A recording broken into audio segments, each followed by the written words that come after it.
Thank you.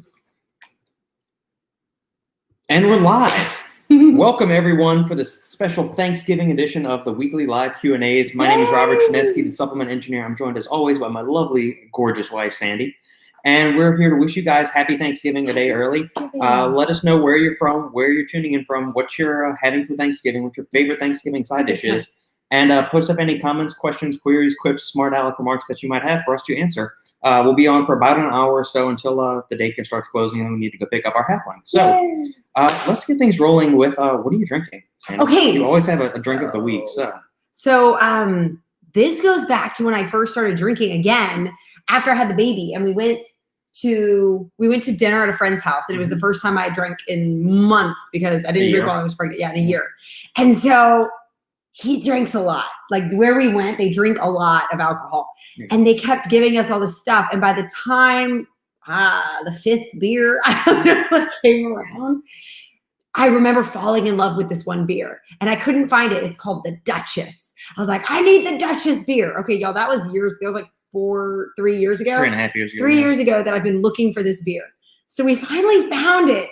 It's called the Duchess de Bourgogne. Bourgogne? It's a sour beer that I was so excited about. It's a Flemish red ale. It is 6% ABV. This is an 11.2 ounce bottle. We got a 4-pack of these and it was like $20. Okay, so all I'm saying is I've been looking forward to this, except I was drunk when I had this beer, so I thought it tasted good. I'm kind of nervous because it was expensive and I've been looking forward to it for years, and I finally found it at Total Wine, and we're gonna. It smells like a sour beer. Oh my gosh. You better like it. I cannot stand sour beers for all of you watching out there. Oh, that's so good.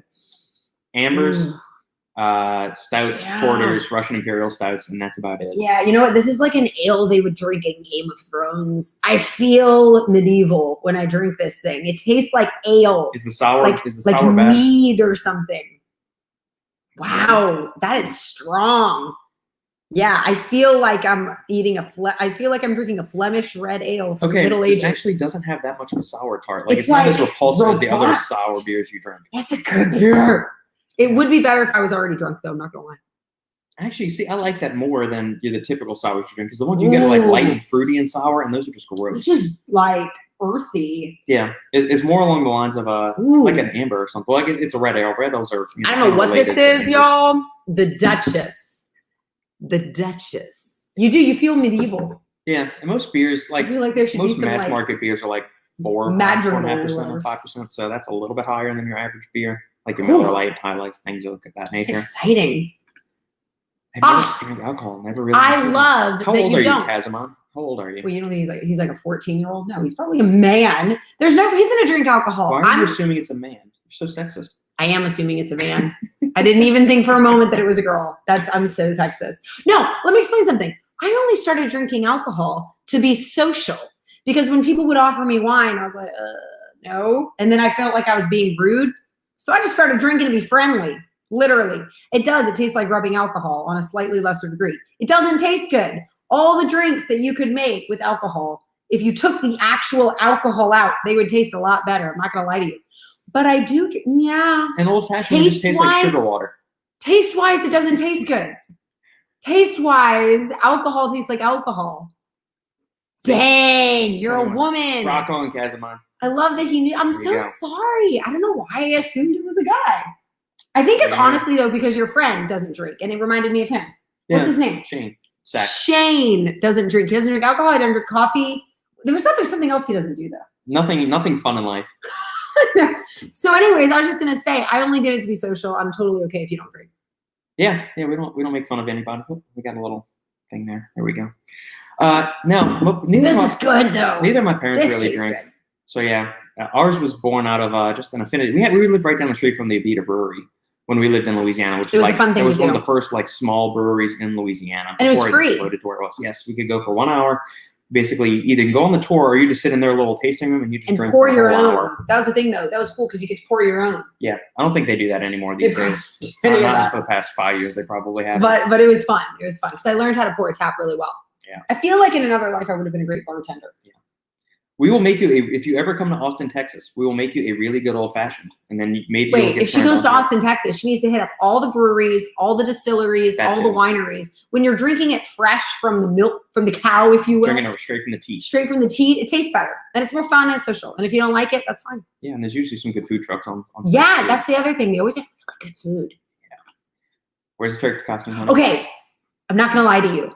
I want to have a turkey dress, but when I went on Amazon, they were all taken. So I want a dress every year that has turkeys on it. And I want him, we found the best shirt for him. It's a t-shirt that has 2 little turkey legs, and then it says best leg day ever. I was like, that needs to be yours. So I'm really excited. We don't have it, but next, like I'm gonna buy it on sale on Black Friday tomorrow. I want to wear like a turkey outfit. Yeah. And I have a Mrs. Claus outfit for Christmas. I was gonna say we do have Christmas I stuff. have Christmas stuff. So anyways, yeah. To Clint and got 6 packs out in 2 weeks. There we go. We don't actually recommend taking that. Oh, we don't? No, that's not a supplement. Oh, I don't know. No. Here's an interesting one. Yes. All right. That is a great question. And we've listened Robert's to several strong about podcasts. No, I think you have a strong opinion about it because every time I try to say something about eating cheese and cholesterol, you give me a hard time. Before we get into that, okay. It's true. Uh-oh, we got a gator in here. She went to UF. Wow, you went to Florida and you're not a partier. I love that. That's so interesting. Yeah, because Florida, we do it assume like you're I feel like Florida's just like us, like LSU. Man, everybody was partying. Yeah. We were in the band and we were partying. By the way, I think everybody that lives near the University of Florida is adds 10 to 15 pounds of muscle on you because it's got the greatest city name in the country, Gainesville. Gainesville. Hey, I don't know so much about the University of Florida, but people I met from Florida State, they're all good looking. Everybody in Florida is good looking. I think that goes with that. It's crazy. Like I met their band and like the band is going to be like not the most attractive. And they looked like Ken and Barbie. They were trumpet players and I was like, y'all are hot. Y'all are good looking.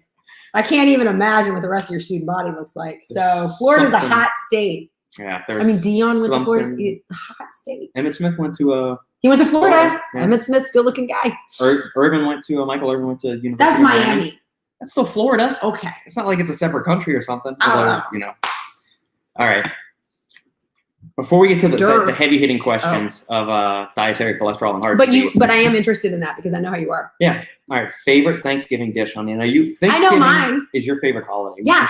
We should preempt this. Yeah, it's my favorite holiday. I love food. That and Valentine's Day. Not because of him, because if I was single, it'd still be my favorite holiday. I just want all the chocolate. And brie. And brie. That doesn't have to do with Valentine's Day. That has to do with me. But I do like chocolate. Okay, my favorite Thanksgiving dish, hands down, the stuffing. I just want lots of that bread stuffing. That's all I want. I think it's delicious. Now there's lots of types of different stuffing. So explain a little bit more. The stovetop. I don't actually like. I'll eat stovetop stuffing, homemade, the kind that looks like stovetop stuff. What do you call that? Bread stuffing. Yeah. Because cornbread stuffing, I'm like, it's kind of dry. I don't really want to need the gravy. The stuffing should suffice. Man, I love stuffing. Okay, what's yours? It's probably the vegetable. It's probably my homemade cranberry sauce, or if somebody's smoking a turkey, I always like smoked turkey. He does like smoked turkey. I love smoked turkey, man. It's so good. I could eat like an entire bird. Dude, we were talking to people. I was talking to families in Austin, Texas, the barbecue place, and a lot of families don't make their own Thanksgiving. They do the thing where you call a barbecue place and get all the food. And I was like, but they smoke the turkey for you. And I thought, that is interesting. I've never thought of doing that. Everybody I know makes it themselves. Yeah. But you can get it from a super good barbecue place around here and you don't have to do any work. I wonder if they give you the whole turkey or just like the turkey breast. I say they give you the whole thing. I think that's really cool, actually. Yeah, we could eat off of that for like a week. That's kind of cool. Yeah. I don't really condone it because I'm like, I like the cooking thing is cool, but that's kind of cool. I don't know. Well, let's explain what's going to be on our Thanksgiving menu since we're cooking that tomorrow. It's just for us. And instead of making a big turkey, we're getting Cornish hens for each of us. Yes, we got 2 little Cornish hens. We're doing... You want to do grilled or broiled asparagus? Which one do you want to do? I like broiled, like on the. No, I don't want broiled. I want grilled. Grilled asparagus. I want on the grill. All right, we got that. We got stuffing. We got my homemade cranberry sauce. Stuffing. And we're also doing pumpkin pie, which it's protein pumpkin pie. Protein pumpkin pie. So yeah, maybe I'll post the recipe of that I used that I came up with on the. It tastes just like pumpkin pie. Oh yeah, you took that for breakfast when we used to live in Michigan. Right, I You would did. take that as your breakfast. I'd take a fourth of a slice of this pumpkin pie protein cheesecake thing for breakfast. I was like, that's 20 grams of protein for breakfast. It's so good. Miami is See, I agree. Bienvenido a Miami. I appreciate the complete sentence and the period at the end there. That's a rarity these days in online commenting. So But thank you. is spelled wrong. Okay. Well, But I appreciate the periods. Nobody's perfect. It's probably just a type. You type in fast, your finger. All right. Take on dietary cholesterol, blood cholesterol, Okay. and heart disease conversation. Yeah, I'm curious about this, Robert. Do you want to get any opinions you have out of the way first? All I know is that I thought I had high cholesterol because I ate cheese all the time. And then you said something like, that doesn't have an impact. I was like, what do you mean it doesn't have an impact? Everyone says it has an impact. I eat a lot of cheese. It's bad for my cholesterol. And you said, no. So tell me what you mean. And I'll try to listen. Okay. It's a multi-layered issue. So some people have a genetic condition where they are predisposed to high cholesterol levels. My mom is one. Isn't your mom high cholesterol too? What makes you think it's genetic? Have you seen the way they eat? I have, but no, like your mom's got super low blood pressure and she eats really, really bad salty food. Yeah. So there is a genetic component to some things. Like your mom and sister both have super low blood pressure, even though they don't eat all that well. Okay, so Stacey does eat. Yeah, she eats a lot of salt. Right, and their blood pressure is always low. Her blood pressure is really low. So there is a genetic component to it, to where if certain individuals eat very high cholesterol, that is bad for them, and it could potentially lead to heart disease. For other people that are metabolically healthy, they're physically active, normal they sleep people. well. Yeah, no, those aren't normal people. Okay, so never mind. The average person is not healthy. It doesn't. Okay, so doesn't work for the non-average, super awesome. For the people that work, like turn in our channel to Steve's channel to Alan Roberts' channel. For the people that do what they're supposed to do. Right, people that eat well, exercise regularly, they could still have high good. Maybe, yeah. If there's possible, there could be a genetic contribution factor, but in an otherwise healthy individual, the consumption of dietary cholesterol doesn't necessarily have a one-to-one correlation with raising blood cholesterol levels. Doesn't make it you have a high cholesterol, and doesn't necessarily mean you'll get heart disease, because your body will just downregulate the amount of cholesterol that it endogenously produces, which means it makes on itself. I think it's also important to talk about the differences, because apparently I have very high HDL. Yeah. And so my overall cholesterol is high, but because the HDL is high, nobody ever thinks it's a big deal. Because my LDL is not high. The HDL is good. The LDL is, I don't know what they're talking about. The lower one, which is LDL is quote unquote the bad one. But there's more research coming out showing that it's not necessarily just the absolute numbers of HDL and LDL, but it's more about either the ratio between the two. Okay. So if you have high LDL, but you've also got even higher HDL, it can still be okay because that ratio is kind of in balance. Okay. I have high HDL. At the same time, there's still more and more research showing that, like, especially if you listen to like some of the wackadoodles on like the far side of the spectrum, like the carnivore diet people, they'll say there's no correlation whatsoever, and anybody that's taking a statin is going to be horrible for you because it's going to lower your cholesterol levels and all that stuff. So there's a lot of like back and forth on it. You talk to some of the doctors, like the traditional doctors, and they'll say saturated fat, meat, cholesterol is bad for you. Yeah. Don't eat egg yolks, don't eat shellfish. Right. Low cholesterol. I remember when that was the bad guy. Right. And it's been kind of slowly turning as we've been getting more and more data out there. But all it's done is added to kind of the confusion. It is confusing. So it keeps changing. I mean, it keeps as changing. with everything, eat in moderation. Okay. I don't necessarily think eating, because we eat a high cholesterol diet, because we eat 3 eggs every day. And I do. Right. And we give bacon and eggs and a cheese bunch of and yogurt, shrimp and everything like that. Yeah. And she'll eat, steak. 4 or 5 ounces of cooked shrimp, and she's only 3. She does eat a lot of. She eats an adult-sized meal of shrimp. Yeah, and we give her plenty of cheese, eat plenty of eggs. Lots of eggs. You and I do the same thing. So I mean, I have a hard time believing eating really good natural foods, and so like the cholesterol you get from those kind of whole foods cooked in a good manner, I think is going to be different than the cholesterols, the oxidized cholesterols that you're going to be getting from like butter. No, from like fast food, French fries, stuff like that. The burgers, the really shitty quality meat that you're going to get through drive-thrus and quick convenience store foods and things like that. So I think that has an element to it, like the quality of the foods and the fats that you're ingesting, and the quality of those cholesterols. Are they overly oxidized, and all of that plays into it. So how does that play into heart disease?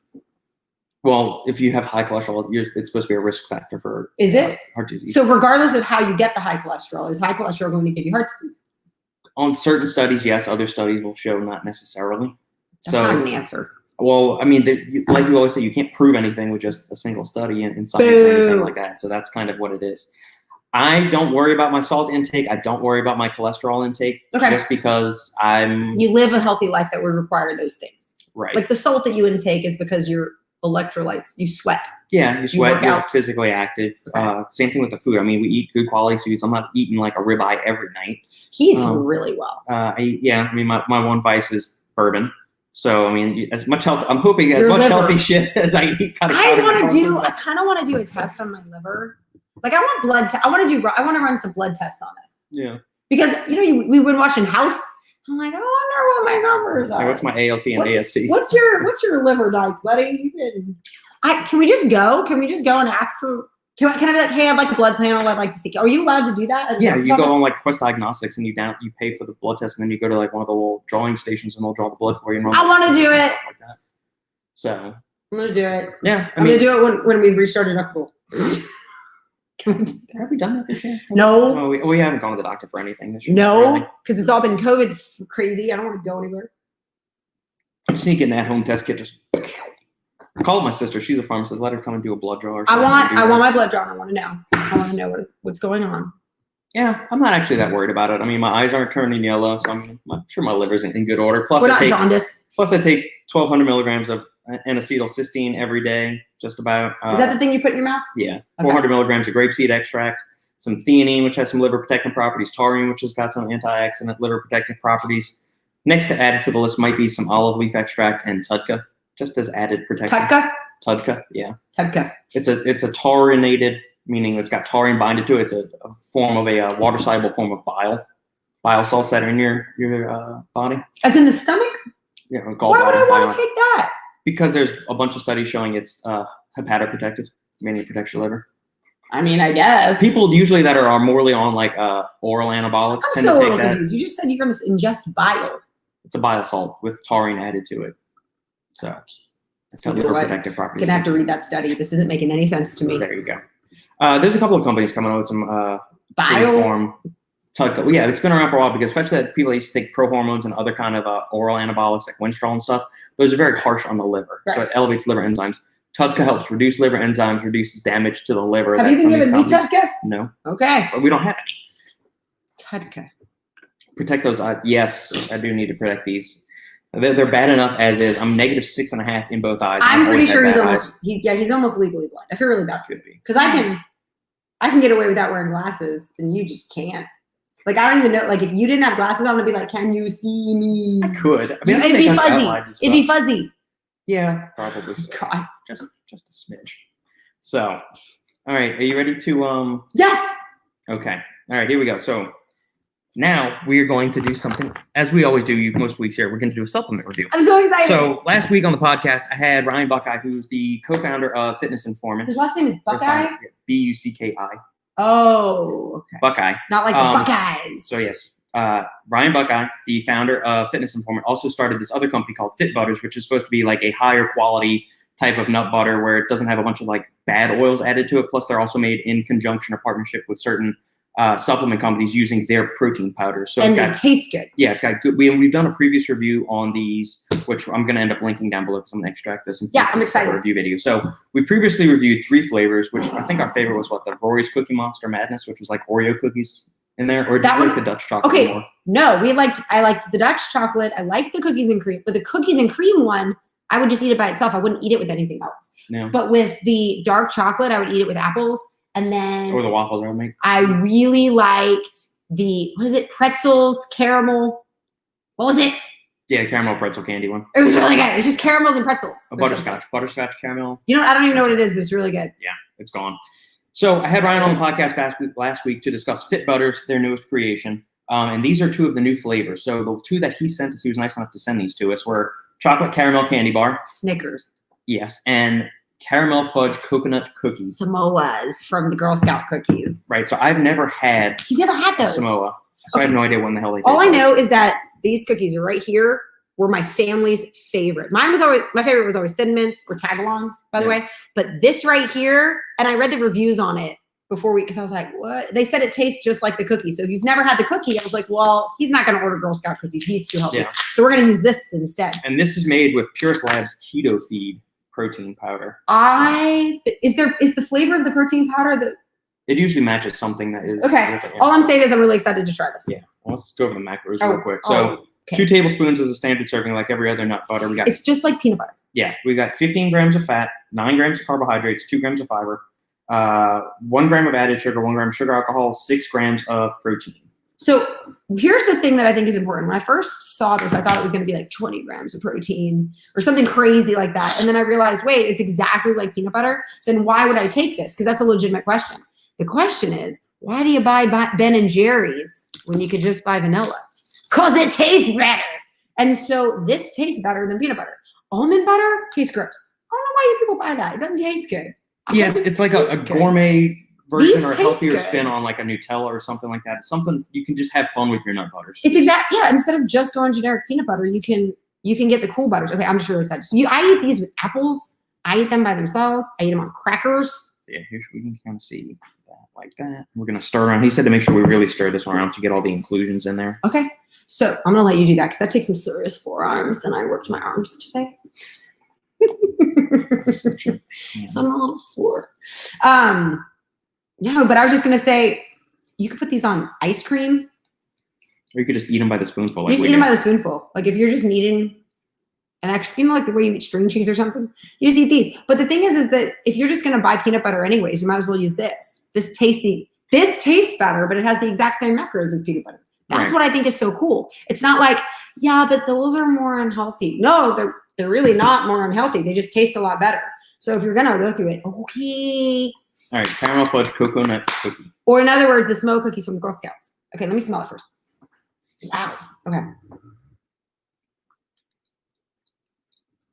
What are your thoughts? Has a really good aftertaste. It doesn't taste exactly like the smoke cookies. I was expecting it to taste exactly like it. It tastes more like a peanut butter. Is it peanut butter? Cashew almond blend. It tastes like I'm eating nuts. I don't know how to explain it. It does. It just tastes like nut butter to me. I get the caramel. It's good. I get the caramel flavor. I don't get a little bit of coconut at the end. It's really good though. It's really good. It's got super good flavor. Sweet. I don't get much coconut flavor because usually I'm trying to think like super powerful coconut, but maybe it's subtle. No, because I've never had the cookies before. I don't know how it actually. They're not super coconutty. It's more like they're chewy. Okay. The coconut makes them more chewy. If you ever eat the cookie, and then the chocolate's not really pronounced either when you eat it. This is really good though. Yeah, I really like it. It actually tastes just like a really good peanut butter. It's got a little bit of coconut, a little bit of sweetness. I would have no issue eating. Really good texture. Eating that by the spoonful. It's crunchy, but not too crunchy. Really good really aftertaste. Good. Really solid job. Really smooth aftertaste. It's like vanilla coconut. Yeah. I wouldn't say fudge though. I don't taste any fudge. And I grilled him on the podcast saying, just trying to play devil's advocate on a few things, like saying, how do you, defend these, that these cost, $15 a tub? And what do you say to people that are kind of, Ben and Jerry's, baby. Is that what he said? No, he gave a pretty well in-depth answer because he's got a background in consumer product goods, so CPG stuff. He worked with General Mills, Cascadian Farms, a bunch of other high volume stuff. So it was interesting to talk to him and get kind of his feedback on some of the common complaints you might hear for some of these higher priced items. Because a lot of times, because I think even when we did the original review, somebody said, "I'm just going to buy peanut butter." Right. Well, then you can. That's probably the same person that isn't going to spend a premium amount of dollar on a pre-workout, and they're fine just getting the C4 that's buy one get one free at Walmart. And when that's totally fine, it really just depends on what you want. That doesn't make you bad or anything. It's just no, I'm not looking for an effect though. Like what you're saying is somebody's not paying quality for a good ingredient, like a pre-workout. Pre-workout is different because there's different things that you can use. This is just taste. Like you don't use peanut butter to have an effect other than just for its taste good and to eat it. So if I'm going to spend money on peanut butter just to eat it, that's fine. If you really like peanut butter, just stick to the peanut butter. But these taste better than the average. Really I think it's the ice cream thing. I spend a lot of money on my Ben and Jerry's. Easily like that. Yeah. So macros on this: 200 calories per 2 tablespoons, 15 grams of fat, 7 grams of carbs, 6 grams of protein. So the same as yeah. Wait, let me see what the And this is using the Nutri-1 protein, and the flavor on it is chocolate caramel peanut candy bar. So Snickers. Wait, is this peanut butter? Okay, so this is peanut butter. Yeah. This was almond cashew butter. Yeah. The only reason why I'm okay with this is the cashews. I don't like pure almond butter. I think it tastes gross. Hello. There's an inclusion right there. Okay, wait. See a little lump? This is a big bite. Hold on. Okay. Ooh. Oh, wow. Okay. The peanuts are coated in caramel. When you eat a peanut, it has caramel over it. It's like a caramel dipped peanut. Oh, wait, there's a chunk. There we go. Oh my God. And it's like a smoked peanut. Oh my God. Did you get the peanut? Mm-hmm. It's a smoky peanut. The second you chew it, you get the caramel, and then all of a sudden the smoke, Wow. just like roasted flavor, pops in your mouth, and you're eating chocolate the entire time. Yeah. It's definitely got a richer peanut flavor. Oh, really good. Than a Snickers does, but it is so good. Yeah, it tastes like the world's most natural roasted Snickers bar. I taste a lot of the smoky roasted peanuts, but it's covered in chocolate. The texture is awesome because it's not super smooth, but it's not super crunchy, like crunchy peanut butter. It's got this awesome texture. Really good. That you want to just keep chewing. And they buy all of their own nuts and roast them themselves and then turn the butters into that. They're not buying like the butters you can get at like Whole Foods or something like that where you grind it themselves there. I'm still tasting the roasted. That is so good. Yeah, those are really good. I think I actually like this more than that. I do. Well, okay. I think I like the texture of this one more. This one doesn't taste like the cookie necessarily. No, but I like the texture. I think I like the texture on this. Maybe this one's crunchier than that one. Yeah, it is. That one still got crunch in it, but I don't know how to explain it. It's most pleasing. Yeah, it's got little bits of texture in it, so it's not too much chewing, and it's not just too much like smoothness, like regular smooth peanut butter would be. Yeah. There's a good, really good balance of the textures in there. It's the aftertaste that tastes like the cookie of this one. Yeah. While you're chewing it, it tastes like you're chewing nut butter. Right. That's really good, though. That's really good. It's got a good aftertaste. Yeah. Thank you, Ryan, for sending these out to us, man. I think I'll send. I'm going to order some of these. Okay, there's other ones that I want to order. Yeah. I want to order the one that has M&Ms in it, which I know is just like peanut Monster butter. cookie. It's just like butter. It's just peanut butter with M&Ms in it. I'm like, I'm sure I could just buy M&Ms and be like, let me put it on my peanut. But it just tastes good. All right. Then, guys, keep the comments and questions rolling, and we'll be on for maybe another 30, 40 minutes or so until, I do recommend buying these. I think you deserve to splurge a little bit on your peanut butter.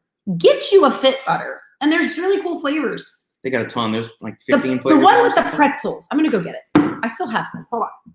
There's not much in it. Salted caramel pretzel. This one is like my favorite by far. The reason why I haven't gone out of it is because I don't want to run out of it. She keeps saving it. I mean, I know we could just buy more, but I'm like, I don't want to run out. We did run out of the dark chocolate. The dark chocolate was really good. Are you two brother and sister? Oh, no. We are we the couple that have become the ones that look alike when you get older? Maybe. I think that's cute. We should probably show them our high school dance photos and see how high school awkward dance we look. photos. No, we're not brother and sister. We are husband and wife of a long, glorious 11 years. We get along really well, if that's why you're wondering. We're one of those rare couples that like each other. Yeah. Agree. Thank you. Why do people like it so much? They're like, oh my God, well, this is like almond butter. I'm like, are you saying that as if it's a good thing? Like, what makes that so much better than peanut butter? It doesn't taste good. I think because of the stigma peanut butter has, because so many people are allergic to it, or you had like the paleo tards that were freaking out over. Okay, can I just because of the lectins and that phytates and the anti-nutrients that were in peanuts and everything. Can I just say on a similar note, I'm going to digress, but stay on it's tangent, if you will. Coconut flour needs to go away. It doesn't. Every time he's trying to make me a recipe, like, I'm going to make some pancakes with coconut flour. I'm like, it sucks all the moisture out of your mouth. He's like, I just put a little bit. I'm like, it sucked all the moisture. It's a greedy little coconut flour. They'll just take all the moisture out of my mouth. I hate coconut flour. Stop using it in restaurants. You're trying to find all these healthy recipes. And he's like, what about this one? I'm like, does it call for coconut flour? Then the answer is no. But there's all these other. No, it's going to suck the moisture out of my mouth. Like, why would I do that to myself? Why do people use coconut flour? I'm going to sneak it in one day and you're not even going to know. Yes, I will. I'm going to put it in my mouth and be like, this is really dry, Robert. Thanks, Christopher. All right, well, that's good. Yeah, that would be kind of awkward if we were brother and sister. That would be a little awkward. That wouldn't be awkward. We would be, well, I mean, if we were married, that'd be awkward. But I'm just saying, not from Arkansas or Alabama. Oh, Robert, you can't be insulting whole states like that. Sure. So anywho, what I was going to say is, if that would just mean that we get along. I mean, it's not like we're making out on the stage. No one would know that we're husband and wife. Unless, like, I don't think we do anything that would make them feel like they must be married. Other than the fact that you introduced me as your wife. Say that. There we go. But I'm just saying. Yeah. Maybe we're just two people to get along. Granola eating almond butter burritos. Yes. People that add coconut flour snorting into that. So granola eating almond flour, coconut flour snorting burritos. It's gross. And let me tell you something. Just because it tastes nasty, that shouldn't make you feel good about yourself eating healthy, okay? Like, oh, I'm eating healthy. That's why I can eat this nasty stuff. You can eat yummy stuff and still be healthy. Like grilled asparagus tastes dang good, and it's just asparagus on the fire. Yeah, with a little bit of oil, salt, pepper, all the good stuff. It tastes real good and it's healthy. I like raw lettuce without any dressing on it, like a rabbit. You do? I do. Which kind? I used to eat iceberg. Remember, people at work made fun of me. Oh yeah. Because I would. I just had the romaine hearts. I would have an entire romaine heart and I would just bite into it, and people would walk by me. I was like, it's like a salad. I just don't feel like, like putting it in a bowl. Like, this is so much easier. And they're like, you're getting like 50 calories. You're not even. I'm like, it's fun. I'm hungry. And I want my vegetables. Space in the belly. It takes up space. I don't know. Agreed. Most of those southeastern states don't have that. Devin's so funny. Well, he's in California. I mean, they're kind of like a separate country these days. I'm surprised his internet's still connected to ours and he's able to watch this video. They haven't blacklisted the channel yet. See, we even insult California here on the channel. We're an equal opportunity insulting channel. That's what we do our best. I don't like openly insulting things, but then if I do, it's because I really feel it and I didn't realize I was insulting them. I think that's worse, actually. If you accidentally insult somebody? Oh yeah, I think that's worse. You've done that on many of occasions. I have permanent foot and mouth syndrome. Tell me. Coconut flour definitely needs to be in a delicate ratio when cooking, baking. Also, love when Sandy puts. It's really gross. I dare you to make me something with coconut flour and see if I can't tell. Okay. I dare you, because I guarantee I'm gonna be like. And I'm very honest. I remember your mom came. Your mom's really nice to you. She loves you so much, and I'm very honest with you. And you made me, I think, pancakes or something. You were like, let me try this recipe. I was like, okay. And so when I took a bite, your mom made a comment like, well, he made you the pancakes, so surely you're going to eat them. And I was like, nah, this doesn't taste good. Doesn't taste good. And I felt bad because your mom was like, I was like, what? I'm not going to lie to him and then he's going to keep making me these nasty things, expecting me to eat. I'm not nice like that. I'm honest. So that means if I give you a compliment, I mean it. You've actually earned it. You've earned Sandy's compliments. Yeah. Salads, Walden Farms, syrups and dressings. What a great question. Because, go, Robert. I've never actually used any of their salad dressings. I have used a bunch of their different coffee creamers and pancake syrups and other kind of like syrups. Like we've used a maple syrup. We used their walnut. Let's talk about why we buy them, though. We buy them when the in-laws come, like when your mom or my mom comes. Because they're the only ones that like coffee cream. We drink our coffees black, and then we realize if they're going to come visit, we don't have any creamer for them. We're like, well, you can put some protein powder. Yeah, we get that. And they don't want to do that. But it tastes really good, especially like the one-up caramel macchiato or the primeval or the coconut ice cream. Yeah. Ice cream, not flour, but the coconut ice cream from One Up. Yeah. I love that. Oh my God, it tastes so good in coffee. And every time I try to give it to people, they're like, ew, I don't want that. I was like, no, it's like a creamer. And they're like, no. I'm like, okay, never mind. Funny thing is, these are the same people that drink the K-Cups, which is an inferior coffee, in my opinion. It's convenient. But I'm kind of a coffee snob. Like, we grind our own beans and use the French press and all that other stuff. I mean, or the AeroPress. Yeah, the K-Cup has its place. It's, I try to tell them, I will if you're drink K-Cups. old and you want to get the coffee right when you get it, and you guys have different tastes in coffee, I think it's a great idea. Yeah. Convenience. I will drink it. I'm not above drinking it. I just, if I have a preference, I'm never going to choose a K-Cup. I'm always going to go with French press. Yeah, I'm the same way though. So that's fine. I think everything in moderation. So if you're in a contest prep mode where like you're prepping for a physique competition, that may be an issue because sometimes artificial sweeteners can kind of mess with the gut biome just a little bit. Might make you hold on a little bit more water. I think for the average person that's just trying to like eat healthy, reduce their calorie intake and stuff like that, I don't see any issue with that. It shouldn't hold up any kind of fat loss unless you've got some kind of allergy or sensitivity. Well, what about health? What about overall health? Like, what if I'm healthy and I don't like that it's artificial? Well, then, I mean, if you don't like that it's artificial, then you shouldn't have any other kind of artificial sweeteners and anything like that. Then I'm sure there's people that don't. Well, yeah, that's fine. Then you can go use real maple syrup or real honey or whatever, and that's fine. I mean, everything in moderation. I like them. If somebody's looking for a way to kind of cut calories but still want to get some sweetness, I wouldn't mind recommending it to them. Okay. So. The Walden Farms it tastes like that. We don't know. We've only, like, the creamer we buy for our family, we don't use it. And then the syrup, I don't want syrup on my pancakes. They're so good, I don't need them. His recipe for pancakes, sans coconut flour, is so good. Y'all should eat it. It's so good. It can be used for and waffles. Waffles, pancakes, or like if you got one of those Belgian waffle irons, because that. I don't want syrup on it. I just want it. Maybe some pecans thrown in there, walnuts. Or Fit Butters. Look at that. Look at that plug. Product plug. No, we do not make any commissions off of this Sandy's. No, but I really do. That was when we went Zoom. Robert would make me a waffle every morning, and I would eat the waffle like while I taught.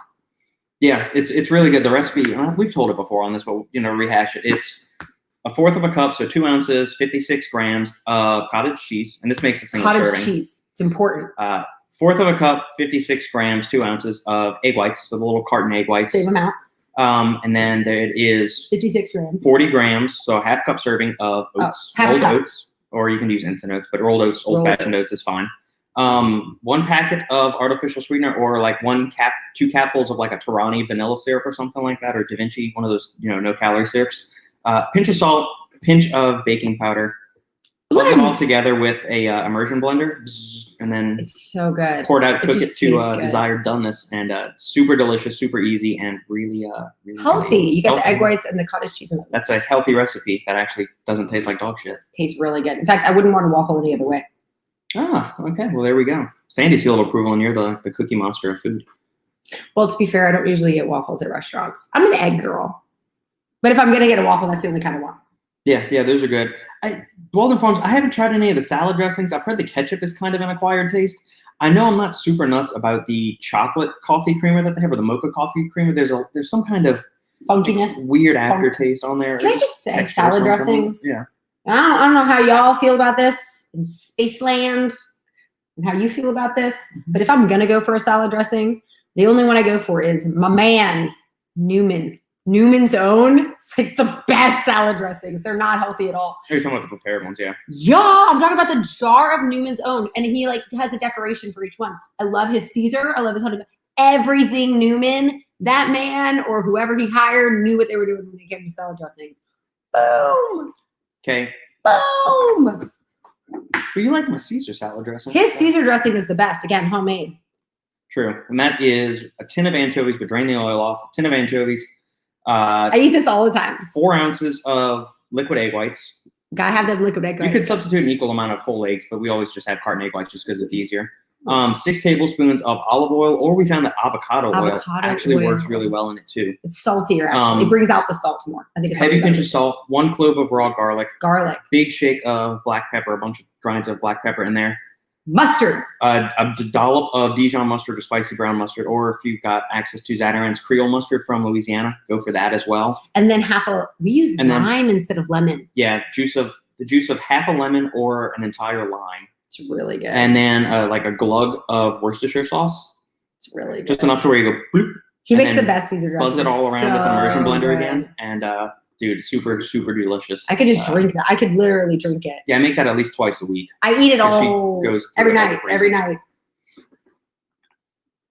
Love when you guys give your recommendations. Thank you. Pretty sure it's yes. Exactly. That's what, like, when we're doing supplement reviews and stuff, or protein powder taste, I have a close relationship with several companies, and we've reviewed their products on the channel, and I'm usually pretty upfront, like saying, hey, I've consulted for this brand, I write for this brand. None of that matters, because even if I did, as good as of a relationship as I have with some of these companies, none of it means a hill beans, because Sandy doesn't know any of these people, and even if she did, I'd feel if she bad, tasted something, but I'd make it nasty. But she would like. We tried something from, I don't know, was it a pollen that you didn't like, or some company that I like the people, and I was like, this is not good. This is not good. I can't lie. Yeah, that's the good thing, though.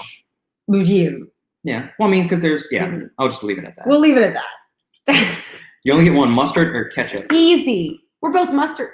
Yeah. Okay. We're both mustard people. Dunsies. The vinegar and the acidic. I don't like ketchup. In fact, I've never liked ketchup. When I was little, you know what I'm talking about? People put like ketchup on their hot dogs. I was a mustard girl. Everyone like drenched their French fries in ketchup. I was like, nah, we're good. See, I've kind of had a rebirth, because when I was a kid, everything was ketchup. The way I ate my hamburgers, he was one of those ketchup kids. Was just meat, bun, sugar. Ketchup. No cheese, no other kind of vegetable nonsense on there. Always dip my French fries in ketchup. For hot dogs, put ketchup on it. And then I actually developed taste buds where I started enjoying it. Tastes like sugar. Well, yeah, it's super high. Sugary tomatoes. Why don't I eat sugary tomatoes? That sounds nasty. Yeah. So, I mean, it's good, especially if you have like super hot, crispy McDonald's French fries. Yeah. No. No? No.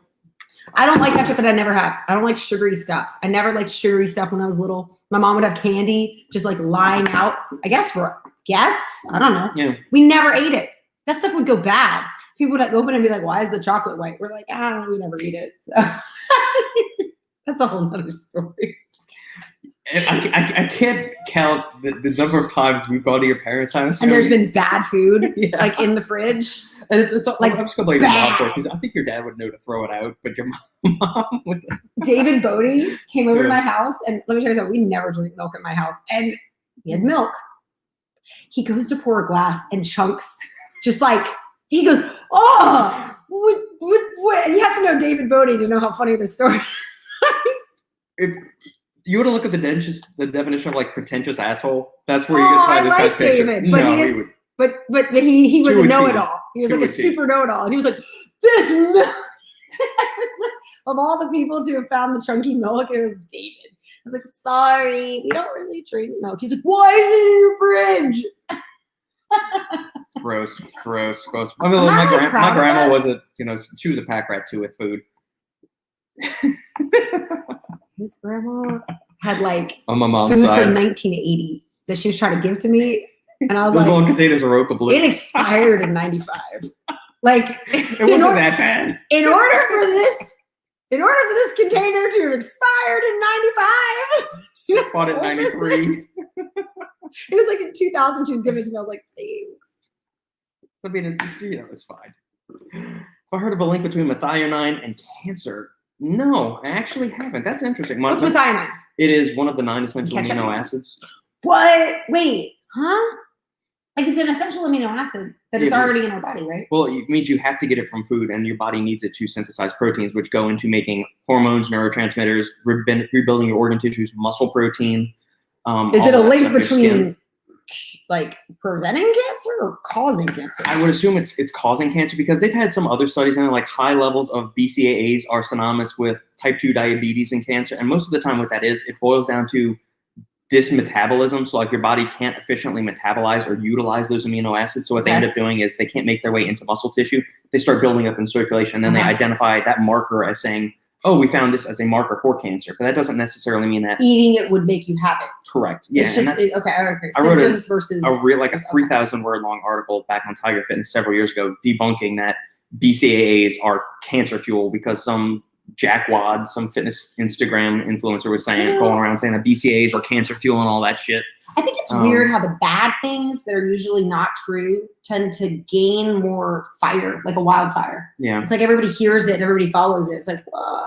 Yeah, and there's been some other implications, like valine, one of the BCAAs, could be a causative in diabetes, cardiovascular disease, and stuff like that. But most of the time, it's because it's an elevated marker. It's not a cause. It's a symptom. Right. Or if they've done like cell culture cells, they'll see like, all right, well, if you give like this much of a neurotoxin to a brain cell and then you give it valine disrupts its metabolism. And that's kind of where all the scare and fear mongering around L-norvaline, because norvaline is a derivative of valine. And so norvaline is an ingredient in a lot of pump formulas. There was a study that came out towards the beginning of 2019 that showed, we put a huge dose of L-norvaline on these brain cells, like a dose that you would never consume in a dietary supplement. Right. And it messes up the way that the energy systems on the brain cells work, and then it causes it to die, causes neurodegeneration. But wouldn't that happen if I shove water in the brain? Yeah, you take too much, so it's the dose makes the poison, not necessarily the ingredient itself. See, I'm also talking about like cyanide or arsenic or Well, something. no, because like we that. talk about that. Because when people say, well, too much of this is bad, I love your responses.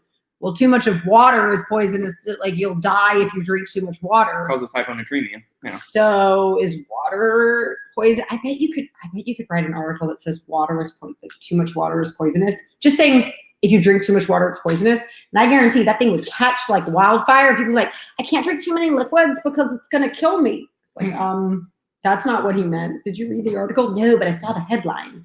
Well, that's how the news works these days. You just make a catchy headline. It doesn't even matter. They do this especially with dietary supplement research and weight loss studies and nutrition There's stuff. people walking around with so much misinformation. Like, eggs cause cancer. No, that's not really what But the then study that's not said. even what the study said. Yeah, Right. right. Like it'll just say something else. Like, what? Yeah, there was a positive correlation between people that didn't eat eggs and increased cancer rates, but somehow eggs cause cancer. They will invert the actual meaning of the study to make a catchy headline, which is why news reporting and journalism has been dead for quite a long time. It's why you need to keep your critical thinking and you need to keep your rational and kind of just like, this sounds off. Let me just double check. Dive a little bit deeper. The question is, where do you dive deeper? Where do you go to get your source information? Oh. No, there's like I was setting you up or something. It's like I alley-ooped that. Where do you go? Here. There's a ton of good sources out there. I don't think there are. Every time I Google things. I mean, we may not be as loud, like the intelligent people out there may not be as loud and chirpy as all of the nonsense bullshit fear mongering. There's a lot of nonsense fear mongering, and I'm really frustrated by it. But some really good people like Eric Helms, Lane Norton, these guys, the guys that do Mass, Eric Trexler, Greg Knuckles, Brad Schoenfeld, Alan Aragon, Steve Shaw, who I do weekly lives with every Friday on his channel. These guys, understand the science behind people the you stuff. Get along with. I mean, there's a lot of good people out there. There's just you got to know where to go. I think that's important. Right. Yeah. I think that's important. I agree. Saying ketchup is horrible. It's. I think of the right application, it still might be good. I haven't had ketchup in a while, so maybe I need to go back and try. Yeah, or maybe it's like Taco Bell and it really doesn't taste that good. I have all these fond memories of Taco Bell, and I went back and I ate it, and I thought, see, I wonder if McDonald's still tastes good. I haven't had McDonald's. This isn't very good. Since like my engineering days, like 2012. I'd still eat it. Yeah, some things aren't good. Although I must say, jalapeno cheddar cheese bombers from Church's Chicken are delicious no matter when you eat them. What if they're cold? They've been setting up. Yes, they're even good cold. They're so good. Anything fried jalapenos and cheese is going to be good in my book. Would you take those fried jalapeno poppers over the grilled ones that we made? What grilled ones that we made? Oh, but those are different. Those were wrapped in bacon. We did it with cream cheese, and then we put habanero white cheddar in the cream cheese to make it even better. Are they too different to compare? I really like jalapeno cheese bombers, though. Okay. All right. They're really good. G. Hughes low-calorie barbecue sauces, salad dressings, ketchup, and the best is I do like sweet chili sauce. I love like to those. dip egg rolls in or something. Yeah, like one of those kind of things. I've never heard of that brand, but it's. We don't usually go down the sauces aisle. Like I'll grab some mustard, but I don't look at the barbecue sauces. He'll make me anything I need. Yeah, it's usually if I some kind of sauce or something.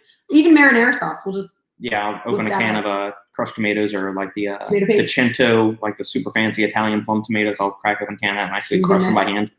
Which that's fun. So you're so great. I'm just so lucky. I like to cook. I should probably just change this instead of the supplement engineer channel, just the cooking engineer. You love to cook and I love to eat. And I'll be honest, if it tastes bad, I'll tell you. Yeah, so there's that. Not even a question. McDonald's. 10 out of 10. McDonald's. I got to think about that because I actually like steak fries and the seasoned fries. Rally's fries give McDonald's a run for their money, but I'm still going to go for McDonald's. I'm going to go for the seasoned ones. There's this place by our place called Artemis Grill. It's a Greek place. Yeah. They have the best fries because they season them with, I don't know what. Some kind of Greek fiery, peppery seasoning. Some kind of really good seasoning, but it's not salty. That's the thing. Like, fries are usually salty and most seasonings are. It's like their seasoning almost intentionally doesn't have salt in it. Right. And so you eat it and you're like, ooh, that's really good. And then they have this sauce, some orange sauce. Who knows? It's so good. It's like a riff on comeback sauce. So it's ketchup, mayonnaise, like and something sauce. else. I don't know. It's really good. But you dip the fries in that. It's not fast food, but like I like seasoned fries. Those are restaurant fries. Restaurant fries are a different class altogether. I like Rally's. Because then in that case, we'd probably put the white truffle fries or the truffle fries from. No, I'd rather the Rally's fries. From what's the name of that? Who was that place? Cheese's Grill. Yeah, those are good. And All Stars burgers, they're fries. We used to get the cheese platter fries. I love cheese fries with melted cheese. Don't make no pour cheese on my French fries. That's like the squeezy cheese gone like melted. On nachos, yeah. That's nasty. I don't want that on my cheese fries. I want you to melt my cheese. And then I'm going to eat them, but I'm going to dip them in ranch and put jalapenos on them. You look like you're just looking at the screen. It's so good. I love excited. Let me just tell you, I've pretty much always had the same body type and I've weighed the same. In fact, I have pictures of me when I was in high school and I look, what's it called? The same. By the way, I still have clothes from when I was in high school and I still fit into them. In fact, this shirt. No, it's not. Don't make fun of me. Are you serious? Yeah, it's from Target. I don't want to talk about it. I don't want to talk about it. It's a Target shirt. Stands up to the quality. From like 2002. We graduated high school at 03, so yeah, it stood the test of time. There might be holes in the back. I don't know. Is there holes in it? I don't want to talk about it. No, there's no holes. I don't want to talk about it. So anyways, but what I was saying is, what was I talking about? Fries. Favorite fast food fries? Something else. Target. Ah! The way you've looked the same since high school? Yeah, but there was a reason I was talking about high school. Eating nasty a certain way? Salty? I don't know. You go on tangents. Wait, there's a reason. You look the same way since high school. Yeah, you but eat there's the same way. What did you used to eat? Oh, I got fat. I got fat. That was what I was going to talk about. I was talking about getting fat. I've only gotten fat once in my life, and I'm not counting pregnancy because when I was pregnant, I was super in shape. Holla! It was when I was in college and we were single. That'll do it. And I was single and I went to parties every week because I never went to parties when we dated. Okay, so we dated freshman year of college and we never went to parties and we never drank because I was dating him. I'm sorry. Just throwing this out here. Homeboy was an engineer through and through and he was super nerdy and he was like, I don't want to go to a party. I was like, okay. So then we break up and I get a cute haircut and I'm like, oh, I'm partying. And so I started going to parties it's LSU, right? So every Friday and Saturday night, we go to parties. I would dance. We would like get the music going and it was like a dance party in the living room and we played drinking games and stuff. So at about 3 a.m., 2 a.m., I'm getting hungry. So every weekend we would go and get cheese fries. And that's when I got fat. I mean, it wasn't like super fat, but it was like, that's weird. You're thicker than usual. What's that? Thicker than you normally Well, my were. boobs got bigger too, so I really wasn't all that much of a loss. Because I remember thinking, what's these? Where did these come from? Cheese fries. But anyways, cheese fries are really good. So close to high school, perks of growth plates. Boom! Right, we do. We stop. Like I teach high school, right? I'm looking at all the girls. I'm like, y'all gonna look like this when you're older. The boys, they ain't gonna look anything like this. They're gonna look so different at age 23 than they do right now. You, on the other hand, are gonna look identical. Yeah. So weird.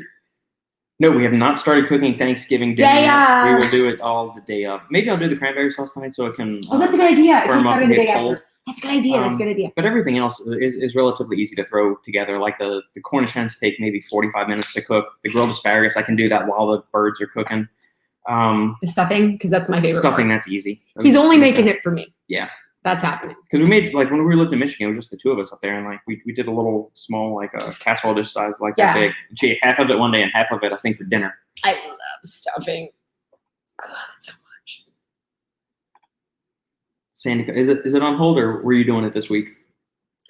You started to. I'm kind of doing it. And if by cutting you mean eating what he feeds me and no other snackies, then yes, I'm cutting. That actually usually works for you for I cutting. know. He's going to hate me, but like after about a week of eating normally the way he feeds me and just being active, everything kind of tightens up. And I'm like, hey. He's like, that's not fair. Because I always tell him, I'm like, I'll probably notice it. Like, I'll notice in like a week or two. He's like, people don't notice it in a week or two. I'm like, I notice it in a week or two. He's like, that's just water weight. I'm like, you can call it water weight, but I get thinner in a week or two by just doing what I'm supposed to do. And then if I really want to cut, then it's like, okay, then I'm hungry. I know why the sky is blue, because it reflects off the ocean. There we go. Boom! Magic school bus, baby.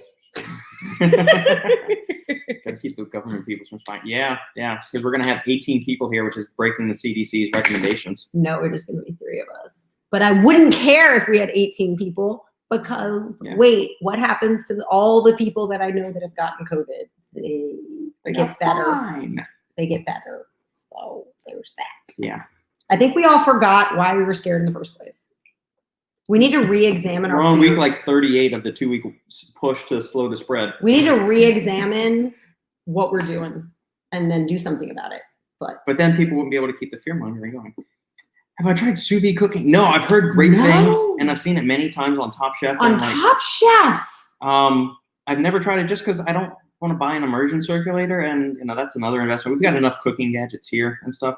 We have a lot of cooking gadgets. But hey, we've used the we pasta made roller. pasta. We made pasta carbonara. Homemade pasta, homemade carbonara, and all of that stuff. Yeah, So, it was homemade pasta with the carbonara. It's so good, by the way. very, very indulgent.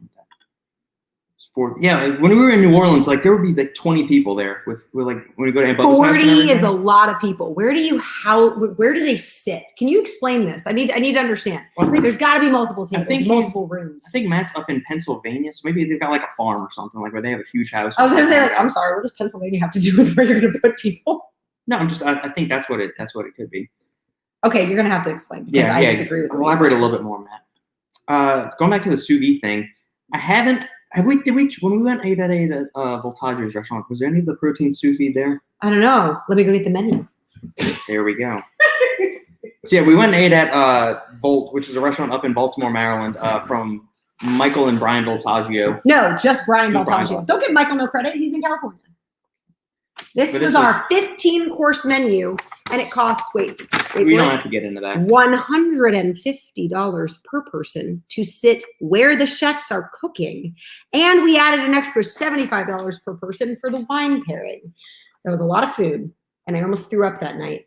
And I refused to throw up because I thought, I'll be damned if I throw up $250 of the meal that I just ate. I'm keeping it in. But I'm going to tell you right now, it was the salmon that got me. And there was still these many dishes left. I was like, I can't do it, Robert. I can't do it. I was like sweating. You know when you eat too much, you start sweating? I was like, I can't do it. He's like, it's okay. You can do it. I was like, I can't do it. You know what came after the salmon? Let me just tell you. The cod, the duck, the New York strip. I was like, I can't do this anymore. So much food. It was really good though. Yeah, let's keep in mind, this was for our 10-year anniversary. Denver, this isn't something we do like every weekend or something. So like worth that. the money the one time. Yeah, it was.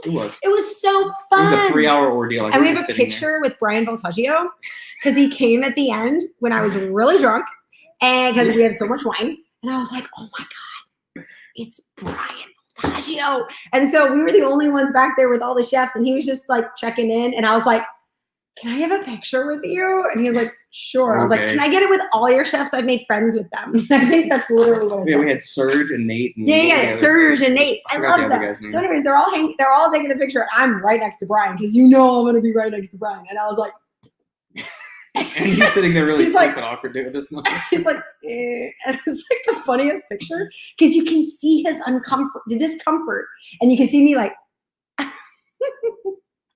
So fun. Send me some of those cooking skills. Hey, I didn't develop my cooking skills until I started in college. Yeah. Started watching Giada, Rachel Ray, Emerald, Bobby Flay, back when the Cooking Network or the Food Network actually showed cooking shows, and it wasn't all just reality TV. Wait. Can I do my impersonation of the Food Network now? Yeah. So I was cooking with my family, and my son, he just loves chocolate chip muffins. And so I make chocolate chip muffins for him every day. But then, oh no, I ran out of flour. So what do I do? Okay, I hate it. They always talk about their family. Nobody cares. And they're always like fake, happy kindergarten teachers talking at you like you're a 5-year-old. I was like, none of this is authentic. I hate it all. Yeah, go back and watch the original episodes of like Giada's Everyday Italian or Bobby Flay's like Grill It with Bobby Flay and stuff like that. They're just cooking. Yeah, it's normal stuff. And they'll say things like, and you may want to mince the garlic. And you're like, oh, okay, good. Like she doesn't, I don't need to know about your dog. Yeah, I don't really care for the personal anecdotes. Maybe, but then again, I'm a cold-hearted bastard. Maybe we're just cold-hearted. But I mean, it's too fake now. It's too much. It's like meringue. It's like human meringue. I've actually never cooked on a hot plate. We did a lot of microwave sorcery in college. I'm really good at the microwave still. I use all the power. We've talked about this. I use all the power buttons. And I never cook it at a perfect. It's like power level 7, 43 seconds to get it just the right. And then, have you ever double plated in a microwave to steam it? You take the plate and you put the other plate on top to like steam it. Yeah. And then guess who forgets to clean that other plate where you get cheese crusted to the top? I don't always forget. Just sometimes. I want to eat hot food. People didn't care about their general health before this, and now we are told to feel sorry for them because they're suffering. 100%. But you should care for other people and wear a mask because it's their health at risk. Bullshit. I don't feel guilty. Obesity, type 2 diabetes, and all that are putting much bigger strain on the healthcare system than all that. So nonsense. I was watching The Iron Lady. Dinner's okay. Oh, fuck. That's a lot of money. Whoa. You mean Czar Newsom? Not Governor Newsom, you mean Czar Newsom? Okay, I don't know. All I'm saying is, yeah. Wait, I was watching The Iron Lady, which is about Margaret Thatcher, and I'm realizing I have a lot in common with her in regard to values, because she's like, you have to do something. People need to do something. And she's sitting there talking with the cabinet. And they're like, we don't think that people should pay the same taxes. Like, we don't think people that are poor should pay any taxes and only rich people should pay taxes. She's like, why? If they're going to live in this country, they should pay taxes. If they're not invested in the country, then they won't care. Like, if everyone pays the same percentage, then it's, the same percentage. And they're like, well, and she's like, if you want the government to do everything for you, then you can go across to Calais and pay 85% of your salary to the government like France. It was really funny. I was like, dang, Margaret Thatcher. I don't know how it happened with Britain's economy or anything. I'm just saying, I was like, dang, Margaret Thatcher. There we go. It's been, Heinz Crooks, we haven't seen you on a live in a while. We usually see you on Saturdays, though, for the Final Scoop podcast. Hey, that one's exciting. Favorite isolates, brands, and flavors. Ooh. If it's an isolate, it's different. Yeah, we've tried several of NutriBio's isolates. I think it's just like good old-fashioned vanilla isolate. Nutrex isolate. Nutrex is IsoFit. That was one where we had they did the Bananas Foster one. I like vanilla isolates. Peanut butter cookie one, which was really good. What's the one that I like that I always used to drink? It was a white tub. And I always went for it. It was an isolate. And I was always the vanilla isolate. And I always went for the white tub. Who was that? Come on, Shanetsky, you know everything. Primeval's got a good isolate. I don't know who it was. Isolate, yeah. I think it was the Nutrex one. It was their vanilla ice cream one. Okay, well, whoever it was, I really liked it. Yeah, Nutrex's IsoFit was really good. I think that might be my favorite isolate that I've tried in recent years, just because it was thicker than it was. Like a lot of times when you say they're thin, I tried an isolate. This is really good for an isolate is the caveat you put there. But this one actually had like the rich creaminess that you would expect from like a concentrate or a blended protein. So that would be my first go-to would be Nutrex's IsoFit. And when it comes to isolates, I don't want the chocolate. I don't want the usually the flavors because they're so thin. Yeah. But then if it's like the vanilla one, for some it's almost like it's more tolerable because it's a lighter flavor. So just like lean into the light. Yeah. I think is where I'm going with that. But I remember the vanilla ice cream. Who was it? Was it What'd you say it was? Nutrex. Nutrex? Yeah. Was it a white tub? Yeah. Okay, well then that's the one I really like because it's gone now. Because I ate it. Yeah, go check. We've got a review of the Nutrex isolates on the channel. Those are good. It's really good. Primeval's isolate is really good too. Who's that? Their cocoa mint chip and their caramel latte we have. Oh, I really like their caramel latte in my coffee. What are really good. Primeval's caramel. NutriBio's flavor systems are kind of hit or miss for us. We've tried some of theirs and some of them have been okay. I don't know how to explain it. NutriBio's flavorings are really good if you're going to put them in a yogurt or something, but by themselves, it's like they're too artificial. And I know they're not artificially sweetened. I don't know how to explain it. They're too sweet, maybe. Yeah. They taste like I'm eating a gingerbread house. Yeah, I haven't tried. There's something too much. I haven't tried Core Nutritional's isolate or MTS's, but I know there are other proteins in their lines are really good, so maybe give those a shot if you're looking for another good quality isolate. Mm-hmm. Dymatize is always solid. Their isolate, their ISO 100 series has been around forever, and plus they've got the official flavor collaborations with Post cereal, like the Cocoa Pebbles, Fruity Pebbles, because Post now owns Dymatize, so I'm assuming those are probably pretty good. Who's the one that has the Frosted Flakes bits in it? No, not the Cinnamon Toast Crunch. Who is that? Is that an isolate? Muscle Sport. Is that an isolate? It was their Lean Whey Revolution. I don't know if it was an isolate or not. It's really good. Alberto, the Cinnamon Toast Crunch. Hey, Alberto, click the link below and shoot me an email to thesupplementengineer@gmail.com, and I'll talk to you a little bit more. Like, do you need actual isolate, or do you not react well to lactose? Is that why you're looking at that, or you just like isolates for a particular reason? We've had so many. Shoot me an email and we can continue this conversation a little bit more. Hey, Devin, thanks for tuning in each week, as you always do, Devin, giving us grief and good questions. You're so great. I love your opinions. And we will see you next week, man. Stay safe out there in California. And I love people that are opinionated that disagree with me. I don't really care about that either. I just love people that know who they are and they feel strongly. Yes. Oh, there are so many. All right, so when I was a child, the 5 foods I would eat: pizza, plain hamburgers, so gross, chicken fingers, Kraft macaroni and cheese. Did you say French fries? French fries. I think that was it. Peanut butter sandwiches, Doritos. Just peanut butter. Just peanut butter on bread. Don't put jelly.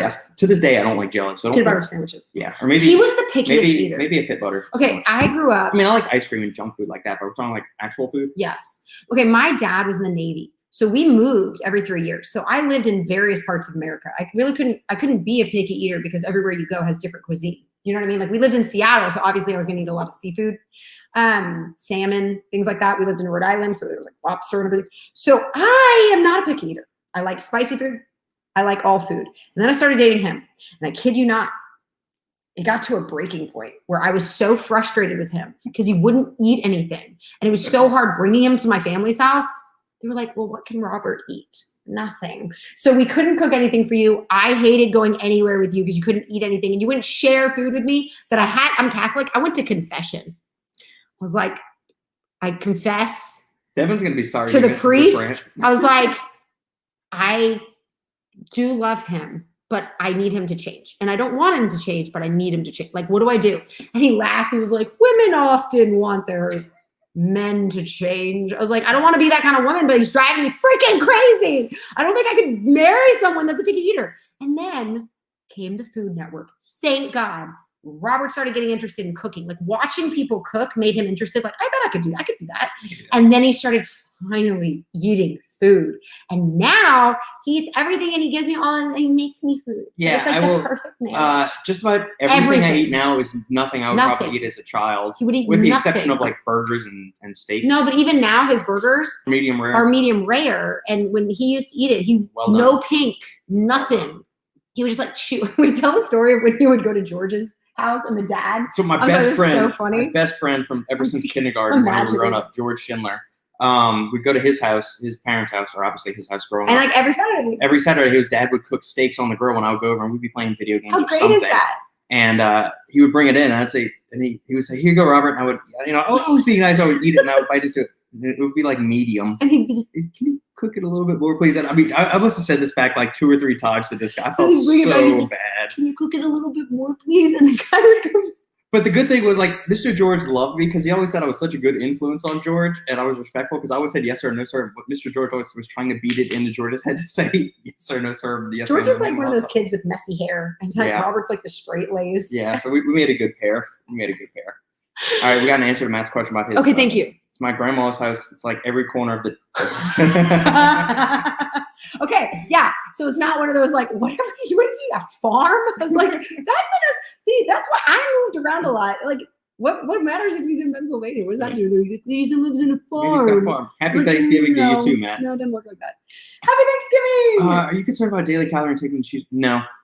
No. I used to. Not be. anymore. I went through That's a important. really, really bad orthorexic phase, probably around like 2012. Yeah. 2013, where I really like didn't touch French fries, anything kind of unhealthy. I wouldn't eat when we go to parties. Yeah. I would just say I wasn't hungry, but then I didn't. I got down to like a super low weight. I was down to 137 at one point. I'm back around 170 now. But yeah, it was. I had a. Right. This was after so I got really into health and fitness and started taking all this stuff seriously around 2010, and then I went too far. To when this was after he ate food, so it was really exciting, and then he started cutting everything out. Yeah, I started getting really antisocial. Started becoming like one of those like finger wagging people, like you should be doing this, you should be doing that, don't stop eating this and all that stuff, and I started becoming like a real asshole about it. He ate too healthy. If that makes sense. It's actually a thing. He ate too healthy. His skin turned. I started getting a little orange because I was eating a little bit too much vegetables. He was eating so much vegetables and not enough fat. And all that stuff. And not enough fat. So like there was nothing to. Yeah. So I got kind of not really good with food for a while, and then I started working my way back, and so now I've got a much more even keel with stuff. Like I wasn't drinking alcohol, I wasn't eating pizza, I wasn't touching French fries. If I was getting a burger, I was like scooping out half the bread from the bun and stuff like that. It was bad. It was not good. It was like an eating disorder. And the problem was when I was married to you, it happened so gradually for me that by the time it got really bad, I'd already gotten used to it. You weren't aware of what was going on. I couldn't really see what was going on because it was like we're part of each other. I couldn't tell the difference between. It's not like it happened over one night. It happened over like a year. You would gradually, little by little. If I couldn't calculate exactly how many calories were in something, I wasn't going to eat it. If I didn't know exactly how I was prepared, I would get very skittish about eating certain things. Luckily, I've worked my way back to where now That's a mental thing. Yeah, it was a huge mental battle. It took about a year to come back from all of that. But nowadays, I think it got a lot better when we moved to Michigan. When you were away from everyone and you were by yourself. You kind of got yourself back. Around 2015. So this happened in around 2012, and this was 2015 that you were. Yeah, it was probably at its worst 2014 or so. So I'd say by 2015 you had finally started to get normal. Because I remember you came back for Christmas. Yeah. And my mom hugs you and goes, "You're getting muscular," and it was because he couldn't get muscular because I wasn't eating. I was starving myself. I mean, I was eating enough protein, but I wasn't eating enough other calories. He wasn't eating enough to gain anything. Yeah. So it's a big deal. Yeah. And I mean, every now and then I'll get like this little whisper in the back of my head, like, well, should you be eating that? And I'm just, it's something I'll probably always have to deal with. But the amount of times it actually pops up these days. I ask too sometimes. Yeah, it never. I kind of it's just not really. Up just And I mean, like, we'll go out to eat. I will have French fries. I will have bad food. It's okay, you know. I do drink alcohol, as you all know. So, which I actually think is healthy for his mental health for him to drink, because he needs to know that it's okay. Yeah, well, especially I need it for creativity for work too. And he does need it to take the stick out of his ass. He melts the stick with the alcohol. So yeah, it's a good thing. No, but when it comes to daily calorie intake, I think it's important to know on average what I counted calories for like a solid year, and it just so we're clear, it didn't affect me that way. It just made me more aware of what was going on, and it made me know everything. So now that I know the calories, the things I eat every day are pretty much the same things that I eat every day. So I already know about how many calories I'm eating every day because I took the time to study it and research it so long. And I hand wrote it. That's important, I think. You know, people do it on their phone or they do it on a laptop. I just got a spiral notebook and I made charts, and I would count the proteins and I would count the macros. Yeah. Right. And then I would calculate my own calories, you know, like times 4 times 4 times 9 kind of thing. So I would do, you know, proteins, carbs, and fats, and then I would do my calories. And I started to figure out, like, now I know an egg is 6 protein, like, and I know about how many calories it is. Yeah. And so I know what I'm eating because I have that intuitive knowledge, but that's because I studied. Yeah. Especially when I was pregnant, I really focused on the amount of calcium and protein and. Yeah, I got really, really anal retentive about tracking stuff, like almost like overly meticulous, to where when I was prepping dinner, he would cut off. Like, if I was supposed to, I would have 85 grams of mushrooms, not 87, not 80. I would cut a mushroom in half, and that's when I started realizing, like, dude, you've got to get the stick out of here. This is not healthy. It's not sustainable. Yeah. But I mean, I tracked calories for so many years. Like I had like a, like a 3,000, not 3,000, like 1,000-day streak on MyFitnessPal for how many days in a row I tracked. It was like 3 years worth of just tracking every single day. So you did it on the FitnessPal. See, I like it by hand. And I know as a teacher that students learn more from my hands. Right. It's the memory of writing it, the memory of seeing it. It's like a physical thing. Yeah. It actually makes you learn more. So for me, if I had done it on FitnessPal, I wouldn't remember anything about calories. But because I know, okay, my breakfast is this much, my lunch is this much, dinner I can have about this much, and this is, and I know cheese. I know cheese, 1 ounce is 110, and it's 7 protein. Yeah. Now I just focus on calories and protein. I'm like, okay, 7, okay. And I just kind of go from there. Yeah. I mean, but I think you should only do that. I think you should only not be concerned about calories when you have the knowledge. I think everybody should calorie count and protein count and macro count. You don't need to go crazy with the fats and carbs, but just so you understand, I never knew this was how much this is. Like, I think it's important because when people have like protein bars or something and they're like, oh, this is this much crap, this is 7 grams of protein for 150 calories. I'm like, well, a serving of cheese is 7 grams of protein for only 110 calories. So I feel like you should just eat the cheese. Yeah. So instead of the artificial protein, whatever you're doing. So I think it gives me context to understand I could just drink 2 glasses of milk. Yeah. And get 16 grams of protein. Yeah. So there's that. All right. So it's just one of those things. This will probably be the last question, guys, because then you got to go run and get a halfling. Do we have any opinion or experience using TUDCA for liver health? Yeah, we actually touched on this a little bit earlier. Based on the research, TUDCA really only seems to be beneficial if there's a reason to supplement with it in the first place. So if you're putting potentially toxic substances into your body, things that would raise your liver enzymes, your AST, ALT, or do something to that's not good for your liver, like drinking, or if you have hypercholestasis. If you're eating too many NSAIDs or something? Yeah, NSAIDs could be a possibility, or oral anabolic steroids, stuff like that. That's when TUDCA would be most beneficial. If you have an otherwise healthy liver and you're not putting like really bad stuff in you, like alcohol, pro-hormones, you're overdoing the NSAIDs, then TUDCA probably doesn't have much benefit at all. Well, that's what I was going to say. Is it a preventative or is it a fixing? Is it a reactive, like, oh, my liver is kind of bad, let me Band-Aid it? Or is this a preventative thing like lion's mane, where your brain can help you in the long run? I would say that most of the studies are on people that already have elevated liver enzymes and are already doing bad things to their body. So it's not for someone who's relatively healthy and then starts to do bad things. I mean, it could. Yeah, if you're starting to, like, if you have a normally functioning liver and then you start taking a bunch of pro-hormones, I would recommend taking TUDCA. Yeah. Or some kind of other harsh things on your liver. Yeah. It's bad for me, y'all, because I get headaches all the time. And every time I get a headache, I take headache medicine because I get headaches. What are you going to do?